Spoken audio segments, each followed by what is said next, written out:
আচ্ছা, একটা ব্যাপার কি ভাবা যায় যে শুধু একটা রাত, মাত্র একটা রাত ইবাদত করে প্রায় একটা গোটা জীবনের সমান সোয়াব পাওয়া সম্ভব? অবিশ্বাস্য শোনালেও ইসলামী ক্যালেন্ডারে কিন্তু ঠিক এমনই এক রাতের কথা বলা আছে। চলুন আজ আমরা সেই মহিমান্বিত রাতের রহস্যটা একটু বোঝার চেষ্টা করি। প্রশ্নটা কিন্তু আসলেই অবাক করার মতো, তাই না? মানে কিভাবে সম্ভব যে মাত্র কয়েক ঘন্টার একটা রাত ৮৩ বছরেরও বেশি সময়ের চেয়ে দামি হয়ে যায়? চলুন এই আলোচনাতে আমরা ঠিক এই পয়েন্টটাতেই ফোকাস করি আর এর উত্তর খোঁজার চেষ্টা করি। এই রাতের গুরুত্বটা বুঝতে হলে এর একেবারে গোড়ায় যেতে হবে, কারণ এর মূলে জড়িয়ে আছে মানবজাতির জন্য পাঠানো সবচেয়ে বড় উপহারটা। ঠিক এই রাতেই কিন্তু সেই ঐশী বাণীর অবতরণ শুরু হয়েছিল, যা কিনা পৃথিবীকে চিরদিনের জন্য বদলে দিয়েছিল। কুরআনের এই আয়াতে যখন বলা হচ্ছে নিশ্চয়ই আমরা এটি অবতীর্ণ করেছি, এখানে এটি বলতে কিন্তু পবিত্র কুরআনকেই বোঝানো হচ্ছে। আর এই একটা কথাই লাইলাতুল কদরের আসল পরিচয়টা পরিষ্কার করে দেয়।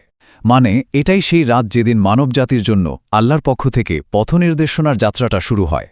দেখুন, কদর শব্দটার মধ্যেই কিন্তু এই রাতের মাহাত্ম্যটা লুকিয়ে আছে। এর বেশ কয়েকটা গভীর অর্থ আছে। ১. এটা হলো সম্মানের রাত। কেন? কারণ এই রাতেই শ্রেষ্ঠ বাণী কুরআন নেমে এসেছিল। ২. এটা হলো ভাগ্য নির্ধারণের রাত। বলা হয় এই রাতেই আগামী ১ বছরের ভাগ্য ঠিক করা হয়। আর ৩. এটা হলো শক্তির রাত, কারণ এই এক রাতের ইবাদত একটা মানুষের জীবন বদলে দেওয়ার ক্ষমতা রাখে। তার মানে কোরআনের অবতরণের দুটো পর্যায় ছিল।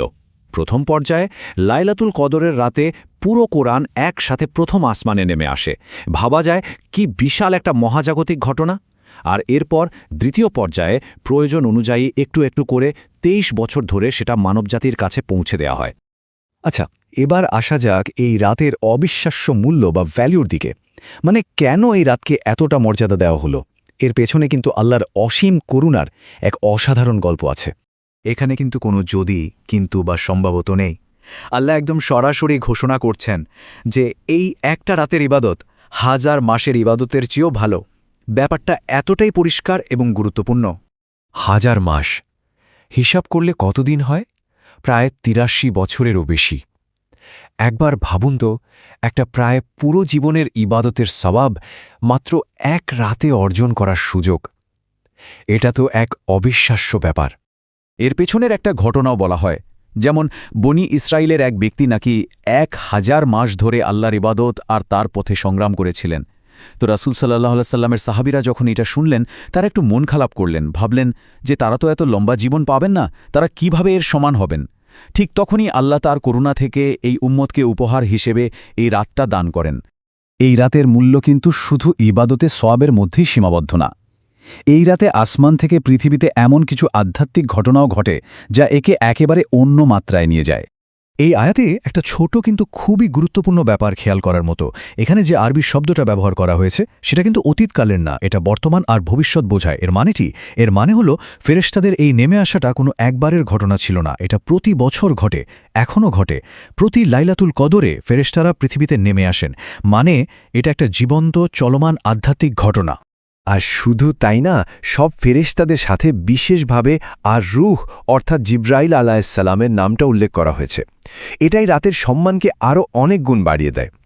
ভাবুন একবার, যিনি আল্লাহর ওহী বা বাণী নিয়ে নবীদের কাছে আসতেন, তিনি নিজেই এই রাতে পৃথিবীতে নেমে আসেন। তাহলে বিষয়টা কি দাঁড়াচ্ছে? ফেরেশতাদের এই নেমে আসাটা শুধু একটা আধ্যাত্মিক সমাবেশ না, বরং এটা হলো পৃথিবীতে আল্লাহর পরিকল্পনা বাস্তবায়নের একটা প্রক্রিয়া। তারা প্রত্যেকটা হুকুম বা নির্দেশ নিয়ে নেমে আসেন, যা আগামী একটা বছর ধরে কার্যকর হবে। এজন্যই এই রাতের তাৎপর্যটা আরও অনেক গভীর, কারণ আমরা বুঝতে পারছি যে আগামী একটা বছরের জন্য মানুষের ভাগ্য, রিজিক, জন্ম মৃত্যুর মতো বড় বড় বিষয়গুলো ঠিক এই রাতেই ফয়সালা করা হয়। মহাজাগতিক ক্যালেন্ডারে এটা নিঃসন্দেহে একটা ভীষণ গুরুত্বপূর্ণ মুহূর্ত। তো এই রাতের পরিবেশটা ঠিক কেমন থাকে? আর বিশ্বাসীদের জন্য সবচেয়ে বড় পুরস্কারটাই বাকি। চলুন আমাদের আলোচনার এই শেষ অংশে আমরা সেটা একটু দেখি।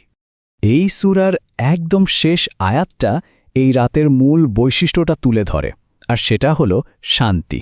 বলা হচ্ছে শুরু থেকে শেষ পর্যন্ত, মানে সূর্যাস্ত থেকে ফজর পর্যন্ত পুরো রাতটাই শান্তিময়। এখানে কিন্তু একটা খুব গভীর পার্থক্য আছে যেটা বুঝতে হবে। আল্লাহ বলেননি যে রাতটা শান্তিপূর্ণ, বরং তিনি বলেছেন রাতটা নিজেই শান্তি। এর মানে কি দাঁড়ালো? এর মানে হলো শান্তি এই রাতের একটা গুণ বা কোয়ালিটি না, বরং এটাই এর মূল সত্তা। এই রাতে কোনো রকম অমঙ্গল বা অকল্যাণের জায়গাই নেই। শুরু থেকে শেষ পর্যন্ত আছে শুধু নিরাপত্তা আর নিখাদ প্রশান্তি। আর এর সাথে সাথেই আসে চূড়ান্ত পুরস্কারের ঘোষণা। যে ব্যক্তি ঈমান আর সওয়াবের আশায় এই রাতে ইবাদত করবে, তার অতীতের সব গুনাহ মাফ করে দেওয়া হবে। এর চেয়ে বড় প্রাপ্তি আর কী বা হতে পারে বলুন? তাহলে মূল কথাটা কি? একদম সহজ। ঈমান আর সোয়াবের খাঁটি নিয়ত নিয়ে এই রাতে ইবাদত করতে পারলে আল্লাহ অতীতের সমস্ত ভুল ত্রুটি ক্ষমা করে দেবেন। এটাই হলো এই রাতের সবচেয়ে বড় সুযোগ আর আমাদের জন্য সবচেয়ে বড় শিক্ষা। তো শেষ প্রশ্নটা আসলে আমাদের প্রত্যেকের নিজের কাছে করার মতো। এই যে মহিমান্বিত একটা রাত, যার এত অসীম সম্ভাবনা, সেটাকে কাজে লাগানোর জন্য আমরা কে কতটা প্রস্তুত? এই প্রশ্নটা নিয়ে একটু গভীরভাবে ভাবা দরকার, আর সেই অনুযায়ী নিজেদের প্রস্তুত করা দরকার।